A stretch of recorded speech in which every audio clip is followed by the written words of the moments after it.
నమస్తే Janata TV news కు స్వాగతం. ప్రపంచ శాంతిని కాంక్షించిన శాంతి దూత కరుణామయుడు యేసుక్రీస్తు జన్మించిన పర్వదినం పురస్కరించుకుని సోమవారం రోజున రామన్నపేట మండల పరిధిలోని వెల్లంకి గ్రామంలో క్రిస్మస్ వేడుకలు ఘనంగా నిర్వహించారు.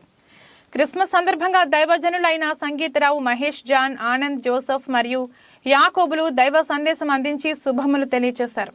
ఈ కార్యక్రమానికి ముఖ్య అతిథిగా విచ్చేసిన రాచకొండ కమిషనరేట్ పరిధిలోని చౌటుప్పల్ డివిజన్ ఏసీపీ మొగిలయ్యను పోలీస్ నిఘా క్రైమ్ స్థానిక సంఘ కాపరి అయిన తలారి మహేష్ శాలువ కప్పి సత్కరించారు. మహేష్ మాట్లాడుతూ దేవుడు నరవతారమెత్తి ప్రజల పాపాలు క్షమించి మార్గం ఏర్పరిచాడని వెల్లడించారు. ఈ సందర్భంగా ఏసీపీ క్రిస్మస్ శుభాకాంక్షలు తెలియజేసి కేక్ కట్ చేశారు. చిన్నారుల డ్యాన్స్, ఆటపాటలు గ్రామ ప్రజలందరికీ ఎంతగానో ఆకట్టుకున్నాయి. అనంతరం ఏసీపీ చేతుల మీదుగా చిన్నారులకు బహుమతులు అందజేశారు. ప్రజలందరూ సుఖశాంతులతో జీవించాలని దైవజనులందరూ ప్రత్యేక ప్రార్థనలు చేశారు.